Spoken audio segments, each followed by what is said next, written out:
अकुशळ कामगारां खातीर उण्यांत उणो पगार 385 रुपया करचो अशी मागणी गोंयांतल्या कामगार फुडाऱ्यांनी केल्या।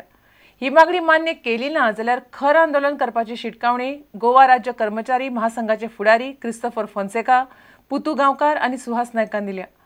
सरकार उण्यांत उणो पगार 205 रुपया करूंक सोदता, तो कामगारांक मान्य ना अशें तांणी सांगलें।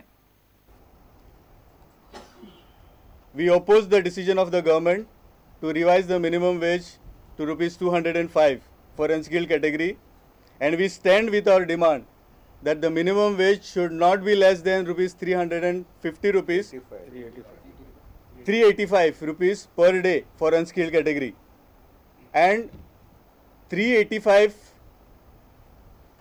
should be linked to the DNS allowance. If the central government notification is linked to the DNS allowance, then why the state government is hesitant to link the DNS allowance, to link the minimum wage to the DNS allowance? This is our question. And in other states also, the minimum wage is linked to the DNS allowance, and accordingly the revision takes place in other states. Notification on 25/10/2012, wherein they have proposed 205 rupees as a minimum wage to the unskilled category.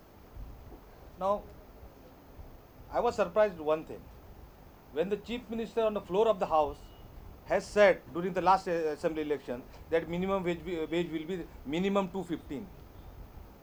This was in the last assembly session. So how the contradictions are going on? This is a basic issue where minimum wage has to be decided scientifically. Today the consumer price index is 4818, which is the latest available in this month. There is an increase of more than 300 points between the draft notification and the decision that we take.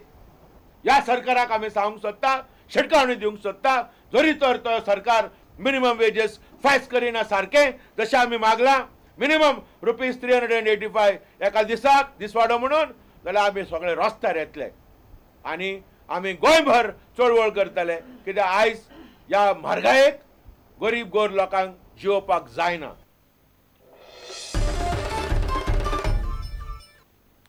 IFFI चालू असताना चोरी जाल्लो laptop IFFI संचालक शंकर मोहनाचोच। स्वता शंकर मोहनान ही माहिती दिल्या। त्या लॅपटॉपात इफ्फीची महत्वाची माहिती असली। इफ्फीचेर ताचो परिणाम जावचो ना अशें शंकर मोहन म्हणटा। मात इफ्फीच्या वाठारांत इतली टायट सेक्युरिटी आसतनाय संचालकाच्या कॅबिनांतल्यानूच लॅपटॉप कसो चोरयेक गेलो असो प्रस्न सगळ्यांकूच पडला। 22 नोव्हेंबराक इफ्फी संचालकाच्या कॅबिनांतल्यान संचालक शंकर मोहनाचोच लॅपटॉप चोरयेक गेलो। 125 जाण खाजगी सेक्युरिटी आनी वयल्यान पुलीस बंदोबस्त आसतना अशी चोरी जाल्ल्यान सगळेच अजाप जाले। मेरा खुद का लैपटॉप। तो क्या हो गया? गुम हो गया, चोरी हो गया? हकीकत तो आपको पता है क्या हुआ है। इतनी सिक्योरिटी है, 125 सिक्योरिटी एम्प्लॉय हैं यहाँ पे और फिर भी चोरी हो गया। आप बताएं इसका क्या इलाज है? मैं किसी को दोष नहीं दूंगा, मैं अपने आप को दोष दूंगा, क्योंकि मुझे और सावधानी से परखना चाहिए था। लॅपटॉपाचेर इफ्फीची महत्वाची माहिती आशिल्ली, मात ताचो परिणाम इफ्फीचेर जावचो ना अशें शंकर मोहन म्हणटा। वो लैपटॉप का जो कंटेंट है वो कहाँ से आया है? वो यहीं से आया है, तो उस पर कोई चिंता वाली बात नहीं है। हाँ, जो आप कह रहे हैं वो सही है, उस पर सारा डाटा वगैरह था, लेकिन मुझे उस पर इतना चिंता नहीं है। लॅपटॉप ना करपा फाटल्यान महोत्सवातली दुस्मानकाय ना मो अशी चर्चा लोकां मदीं चल्ल्या। चोरयेचो हेतू कितें आसपाक शकता हाचेर संचालकाक विचारले तेन्ना ताणें अशी जाप दिली। These things can happen in a huge festival and the one who has to do this will do it. जानबूझ के चुरा है ऐसा लगता है कि अब ये सारी बातें अब संभावना है, मैं क्या कहूँ, लेकिन आप गोवा के, आप बताएं मुझे, आप मुझे ज्ञान दीजिए ये क्यों हो गया और कैसे हो गया। पणजेच्यान आमचो ज्येष्ठ खबराकार लौकीक शिलकार आनी चलचित्र खबराकार ओमकार फळारी। आता घेऊ एक विसाव।